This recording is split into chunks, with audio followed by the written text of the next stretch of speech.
भारतीय जनता पार्टीचं काम करताना संजय गांधी निराधार योजनेसारख्या प्रतिष्ठित समजल्या जाणाऱ्या समितीचं अध्यक्षपद दिलं। त्या माध्यमातून मी काम करताना कधी कुठल्या प्रकारचा भेदभाव केला नाही। त्या माध्यमातून 4000 ज्येष्ठ निराधार दिव्यांग बांधवांना न्याय देण्याचा प्रयत्न केला। निश्चितच ही संधी फक्त मला नामदार राधाकृष्ण विखे पाटील व सुजयदादा यांच्यामुळे मिळाली। त्यानंतर भारतीय जनता पार्टीचं विधानसभा प्रमुख हे पद सुद्धा मला नामदार साहेबांमुळे मिळालं। आणि विशेष सांगायला आपल्याला आनंद होईल का ज्यावेळेस उमेदवारीसाठी सुद्धा मला नामदार साहेबांनी सूचना केली का अमोल आता तू एक कार्यकर्ता म्हणून जी भाजपची उमेदवारी होती सुजयदादांसाठी येणार होती, सुजयदादा आपले भाजपचे उमेदवार व्हावे यासाठी मी सुद्धा खूप प्रयत्नशील होतो। परंतु ही जागा शिवसेनेला आल्यानंतर त्यासाठी माझ्या नावाचा विचार केला गेला आणि मला ती उमेदवारी मिळाली। साहेब, माझी उमेदवारी भेटल्यानंतर 40 वर्षापासून संगमनेर तालुका स्वतःची जागीरदारी समजणारे, स्वतःची घरची प्रॉपर्टी समजणारे थोरात आणि तांबे यांनी एक माझ्यासारख्या छोट्या कार्यकर्त्याच्या विरोधात असं सांगितलं का हा एक संगमनेरचा खबऱ्या आहे। ऐकून साहेब एकदम बरं वाटलं मला का मला खबऱ्या म्हणले। नगर जिल्ह्याला बहिर्जी नाईक सारख्या खबऱ्याचा इतिहास आहे याची त्यांना माहिती नाही। ज्यांनी शिवाजी महाराजांच्या गुप्तहेर खात्याची जबाबदारी निभावली होती, ज्याने आपले उभे आयुष्य छत्रपती शिवाजी महाराजांच्या चरणी अर्पण केलं आणि स्वराज्याची सेवा केली। महाराजांच्या कितीतरी लढ्या जिंकण्यामागे बहिर्जी नाईकजी शत्रूची खबर आणायचे, तिचा हात त्यामध्ये होता। विशालगडाच्या वेढ्यातून सुटका असो, अफजल खानाचा वध तसे आग्र्यातून महाराजांना बाहेर काढण्यात, त्यांचा जीव वाचवण्यात सुद्धा त्यांची महत्वाची भूमिका होती। त्यांच्या आपल्या स्वराज्याच्या उभारणीत मोलाचं योगदान आहे। जर तुम्ही मला खबऱ्या म्हणणार असाल तर ती माझ्यासाठी अभिमानाची गोष्ट आहे, कारण छत्रपती शिवाजी महाराजांचे मावळे हेच तर आपले प्रेरणास्थान आहे। मी कबूलच करतो की मी खबऱ्याचे काम आहे। मी खबऱ्या आहे या संगमनेरातील जनतेचा, या मायबाप जनतेचा, या पीडित जनतेचा, या दादागिरी दहशतगिरी करणाऱ्या जनतेसाठी मी खबऱ्याचं काम करतो। आणि इथून पुढे सुद्धा काही चुकीचं या तालुक्यामध्ये, संगमनेर तालुक्यामध्ये थोरात तांबेकून दादागिरी दहशत झाली तर त्यावेळेस सुद्धा मी खबऱ्याचं काम करील आणि कुठलीही गोष्ट जनतेपासून लपून राहणार नाही। 23 तारखेला तुम्ही गेल्या 40 वर्षात जे केलंय त्याची एक ना एक खबर मी माझ्या संगमनेरच्या जनतेसमोर आणील आणि याच्या माध्यमातून आपला बंदोबस्त करील। साहेब, आता जो त्यांचा भाचा आहे असत्यजित शेठ, भाषणात मला म्हणतात की तुमच्या मागे कोण आहे। जो माणूस आपल्या मामाच्या जीवावर आमदार झालाय त्याने माझ्यासारख्या सामान्य कार्यकर्त्याला हा प्रश्न विचारू नये। माझ्यासारख्या सामान्य कार्यकर्त्याला नामदार राधाकृष्ण विखे पाटील, महायुती एकनाथ शिंदे साहेब व सुजयदादा विखे पाटील यांनी उमेदवारी दिली। तुमच्यात जर हिंमत होती, धमक होती तर बाळासाहेब थोरातनी स्वतः उमेदवारी न करता तालुक्यातील एखाद्या सामान्य कार्यकर्त्याला उमेदवारी देण्याचं धाडस करायचं होतं। त्यामुळं तुम्ही ह्या वल्लंघना करू नका, अमोल खताळच्या वल्लंघना करू नका। अमोल खताळच्या मागे हे राधाकृष्ण विखे पाटील आणि विखे कुटुंब उभं आहे। विखे पाटलाची काय ताकद आहे, एकनाथ शिंदेची काय ताकद आहे उभ्या महाराष्ट्राला माहिती आणि तुम्हाला सुद्धा माहिती। 40 वर्षापासून तुम्ही या संगमनेरमध्ये जी दादागिरी केली, दहशत केली, त्याचा नायनाट करण्यासाठी ही सर्वसामान्य जनता, ही मायबाप माऊली माझ्या पाठीची खंबीर उभी आहे। येणाऱ्या कालावधीमध्ये संगमनेरमध्ये साहेब तुम्हाला शब्द देतो, निश्चित परिवर्तन होणार। या परिवर्तनाचे हे सर्व शिलेदार राहतील। मित्रांनो, उमेदवार हा तुमचा अमोल खताळ नाहीये, उमेदवार हा सर्वसामान्य कार्यकर्ता, या संगमनेर तालुक्यातील सर्वसामान्य स्वाभिमानी कार्यकर्ता आहे, या तालुक्याची लाडकी बहीण आहे, या तालुक्याचा ज्येष्ठ नागरिक आहे, या तालुक्याचा दिव्यांग बांधव आहे।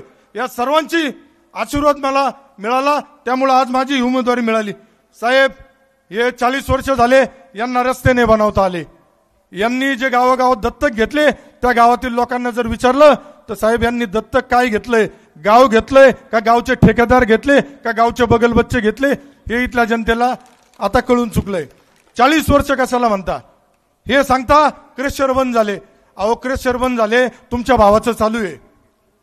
तुमचा जो दुसरा भाऊ एक सक्का चुलत भाऊ जो आहे इंद्रजित थोरात, त्याचं नाही म्हणत मी, त्याचं ते इलिगलीच होतं।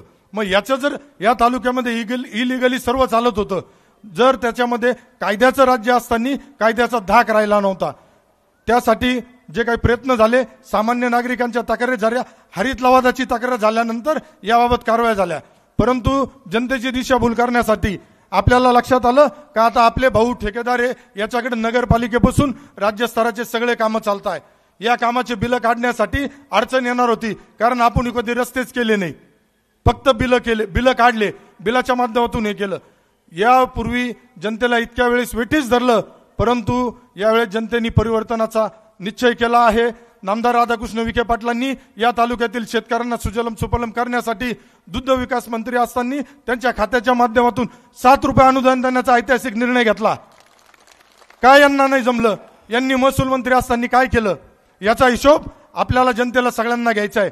माझी सगळ्यांना विनंती राहील, आपल्याला गावागावामध्ये घराघरामध्ये आपली जी गर्जना आहे, मी यापूर्वीच सांगितलं, आपण छत्रपती शिवाजी राजेंचे मावळे आहोत. आपली गर्जना हर हर महादेव, हर हर महादेव या गर्जनेतून आपल्याला अतिशय गुप्तपणे सुप्तपणे काम करायचंय. आपल्याला कुठलाही बडेजाव करायचा नाही. तालुक्यामध्ये आपल्याला परिवर्तनासाठी नामदार राधाकृष्ण विखे पाटील साहेब, एकनाथजी शिंदे साहेब, महायुतीचे आपले सर्व शिलेदार आपल्या पाठीशी आहेत.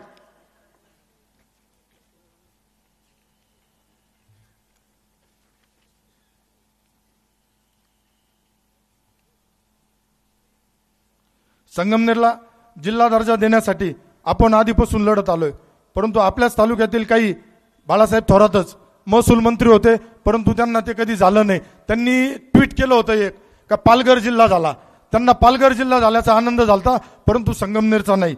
एका कामासाठी यांनी कितीतरी टेंडर काढले. आजही मी बोलणार नाही, कारण नामदार राधाकृष्ण साहेब आपल्याला मार्गदर्शन करणार आहे.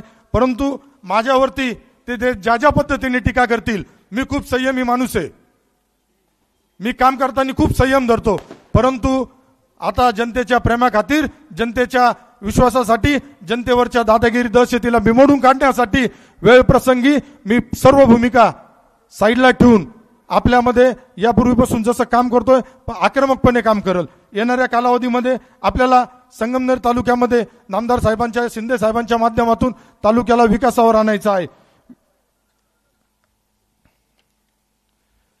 माझी उमेदवारी कशासाठी? तर माझी उमेदवारी या संगमनेरामध्ये असलेली दादागिरी दहशत ही मिटवण्यासाठी. माझी उमेदवारी संगमनेर तालुक्यामध्ये भ्रष्टाचाराच्या नावाखाली होत असलेला विकास थांबवण्यासाठी. माझी उमेदवारी थोरात व तांबे व त्यांच्या बगल बच्च्याची जी इथं दादागिरी दहशत आहे ही संपवण्यासाठी. माझी उमेदवारी वंचित उपेक्षितांना न्याय देण्यासाठी. संगमनेरला ठेकेदारीच्या विळख्यातून मोकळे करण्यासाठी. येथील शेतकऱ्यांच्या जमिनी वाचवण्यासाठी. मित्रांनो, आपल्याला बऱ्यापैकी प्रत्येक गावामध्ये यांच्या ज्या बगलबच्च्यांनी जमिनी बळकावल्यात याच्यासाठी माझी उमेदवारी संगमनेर शहर धूळमुक्त करण्यासाठी, इथली ट्रॅफिक मुक्त करण्यासाठी, आणि सर्वात महत्वाचं म्हणजे माझी उमेदवारी संगमनेर तालुका टँकर मुक्त करण्यासाठी, संगमनेरच्या सोनेरी भविष्यासाठी. संगमनेरच्या जे युवक आहे ज्यांना आज रोजगारासाठी इकडे तिकडे जावं लागतं, नामदार राधाकृष्ण विखे पाटलांनी शिर्डीमध्ये केलेला विकास MIDCच्या माध्यमातून येणाऱ्या कालावधीमध्ये हजारो युवकांना नोकरी मिळणार आहे. साहेबांना माझी विनंती राहील का साहेब, संगमनेरमध्ये सुद्धा आपल्याला आपल्या नेतृत्वाखाली, शिंदे साहेबांच्या नेतृत्वाखाली आम्हाला सुद्धा एक मोठी MIDC द्यावा. IT सेक्टर सुद्धा एक आलं तर इथं आपल्या युवकांना रोजगार मिळेल. मला इथं सांगायला निश्चित आनंद होईल का नामदार साहेबांनी माझ्यावरती जो विश्वास टाकलाय त्याला मी कुठली तडा जाऊन देणार नाही. साहेब, अजून एक या माध्यमातून एक शेर सांगतो आणि साहेबांना बोलायची करतो. सिर्फ हंगामा खड़ा करना मेरा मकसद नहीं, मेरी कोशिश है कि ये सूरत बदलनी चाहिए. मेरे सीने में नहीं तो तेरे सीने में सही हो कहीं भी आग, लेकिन आग जलनी चाहिए. धन्यवाद मित्रांनो. बाळासाहेब ठाकरेंचा, आनंद दिघे साहेबांचा धन्यवाद. जय महाराष्ट्र.